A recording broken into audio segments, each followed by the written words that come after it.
Welcome back everyone to theCUBE's live coverage of Teradata Possible. I'm your host, Rebecca Knight, along with my co-host and analyst, Rob Strechay.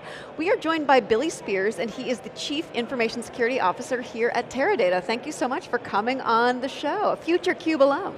This is exciting. Thanks for having me on the show. I really appreciate it. Yeah, so research shows that business leaders are so excited about the potential for AI to transform their organizations, their productivity, their workforces. But there is also a lot of concern, fear, anxiety about security, privacy, and governance. How do you think about these things as the CISO of Teradata, and then how do you talk to customers about these very important issues? Yeah, it's a great question. I think first, breathe a lot. Breathing is always good and Deep helpful. breaths. For sure.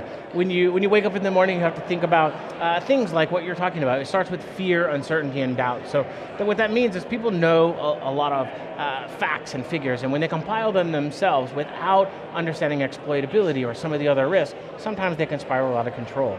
And at Teradata, what we try to do is we try to take this layered approach, but think about anything always.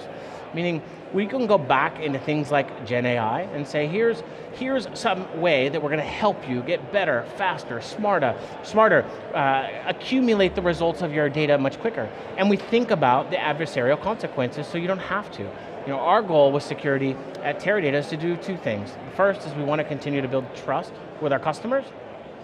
We want to grow that trust so they'll continue to expand their use of our platform and get all the goodness as a result. The second thing we want to do is we want to think about resiliency right from the start. So if bad things do happen, we're right there side by side and helping you get back up and running as quick as possible. Yeah, and a lot of what your job is not only keeping the customers safe, but it's keeping Teradata safe as well. That's true. And Teradata must have a lot of data, and so what is advice you can give to other CISOs who are out there, who are sitting there going, okay, we're a Teradata customer, how do I keep this safe?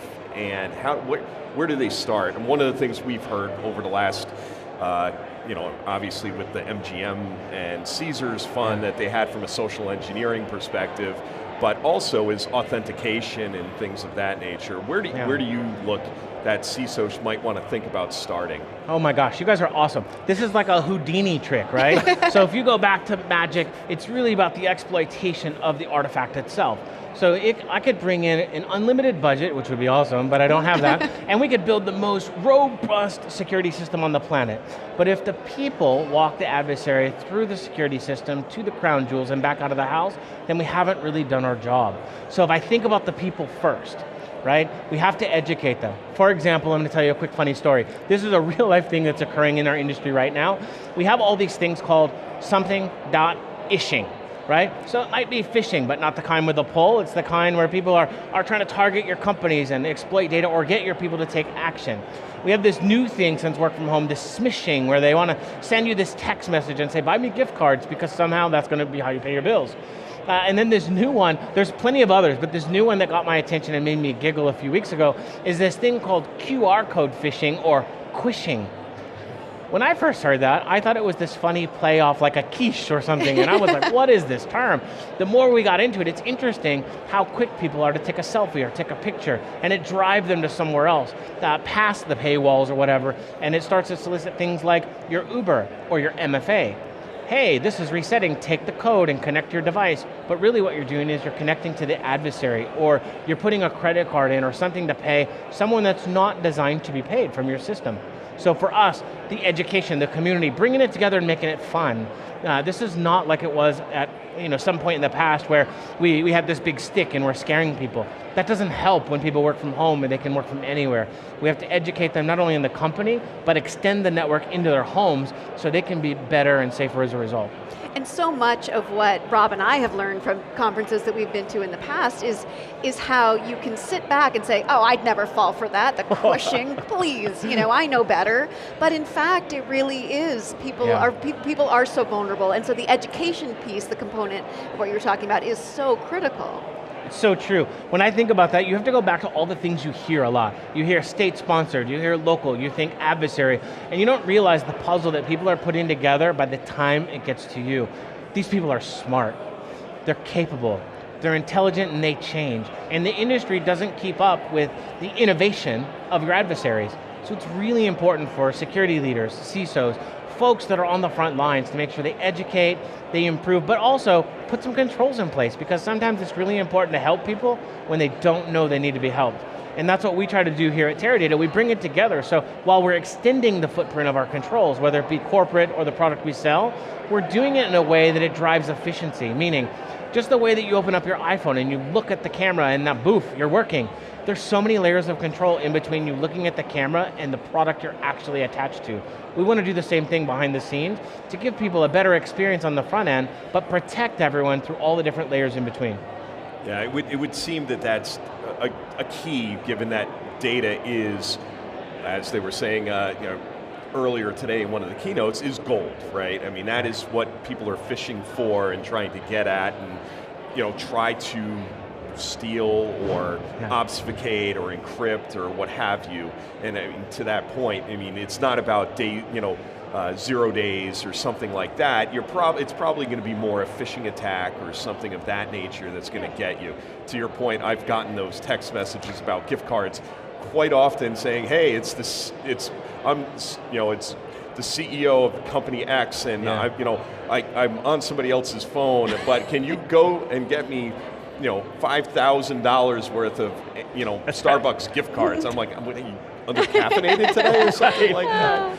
So what are other things that people should be looking out for that maybe they're not as aware of? Because I think the text messaging is starting to become pretty, the QR code actually was new on me, so I mean, I haven't gotten hit with that yet, so probably will now after this. That's right. All your audience members, we got you now. Yeah, exactly. What other things should they be learning about? Because it's, to your point, I think it's not about protecting against the first person who gets hit, it's about making sure that the second person doesn't get hit. How do you see that?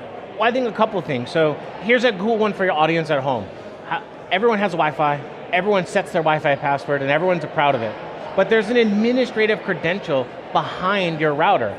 And so if people don't know, look it up and Google it. But if you put that in, typically you'll see that the SSID is admin, and your password is password. That's not good at all.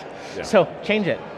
Because you're connecting your work and your home, and they're uniting, and you have all these smart TVs and all these things where you put your credit card, and you certainly don't want to leave yourself open or be susceptible to it. Something simple. You're attaching your garage and your alarm systems and whatever. So that's at home. At work, let's think about, you have the ishings.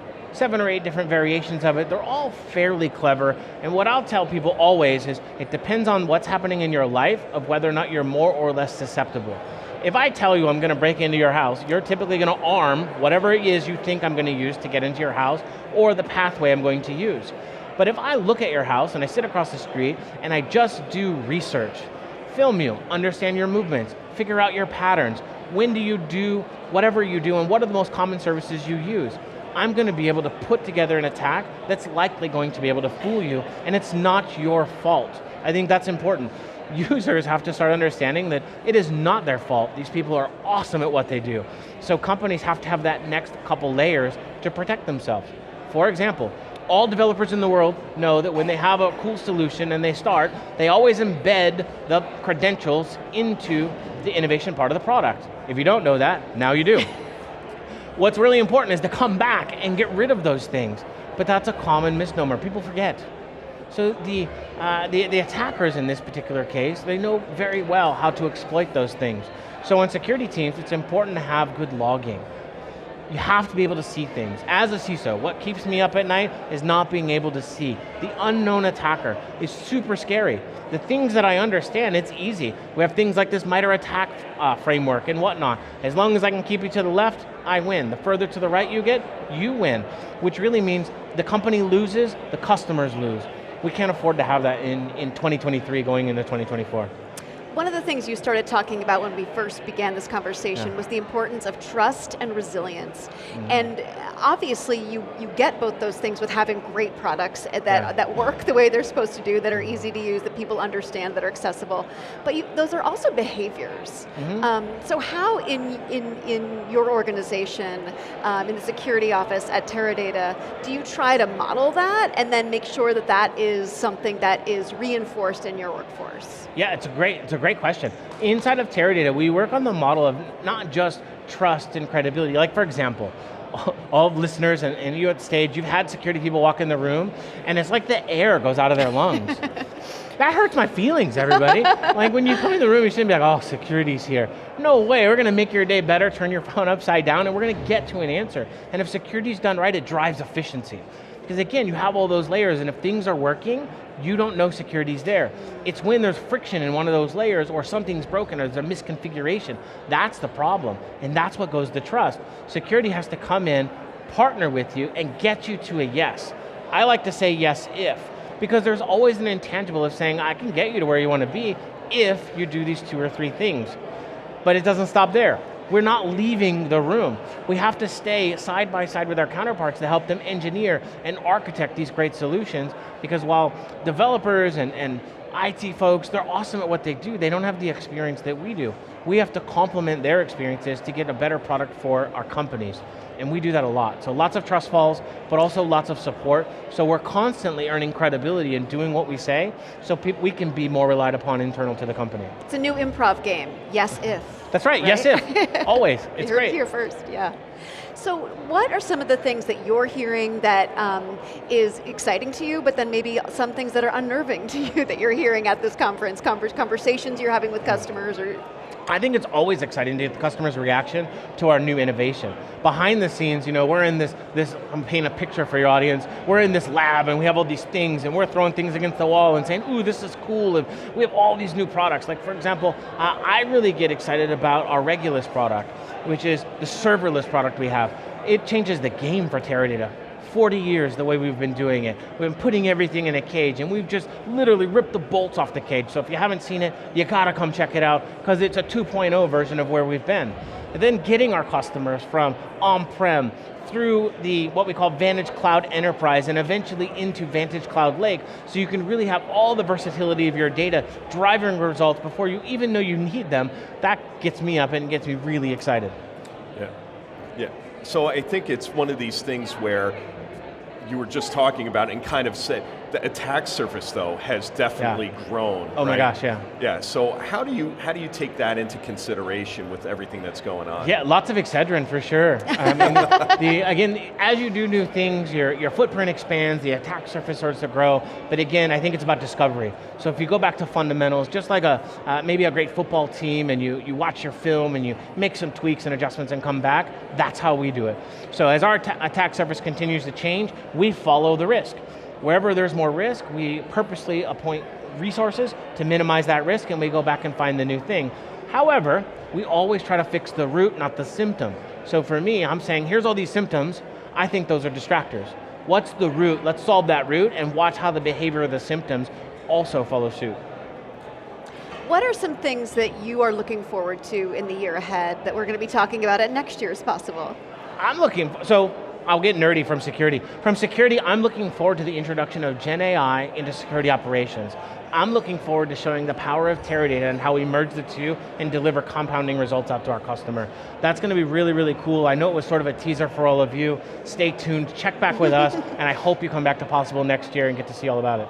Yeah, that's what I want to hear, is how are you using that so you can get and enable your team to actually find things faster, look for anomalies and stuff like that. And that has to be some of the stuff that you're kicking around in the lab and looking to use. Because I mean, obviously being a data company, I'm sure you have a lot of security sensor data and things of that nature. We do. Yeah. We look at billions and billions of events every single day. Not joking, multiple billions. So it's hard for any human to really hone in. So it's really important that you have great intake, so data from everywhere. You have a great accumulation, so you get everything into that same place so you can make a logical decision. You write rules to weed out sort of the data that's unnecessary, right? But you also have great threat feeds, because that's the landscape. We need good intelligence, so as we understand what's happening from left to right across our landscape, we know how to adjust internally. And most importantly, we have to have great plans we can follow. So as we get from a tier 1 all the way through tier 3, and then those incident response plans, we have to be able to stand them up effectively so that we can, again, deliver consistent results, not just for internal customers, but external customers alike. Excellent. Well, Billy Spears, thank you so much for coming on theCUBE. It's been a lot of fun. Thank you, this was awesome. I'm Rebecca Knight for Rob Strechay. You are watching Teradata Possible, theCUBE's live coverage. Stay tuned.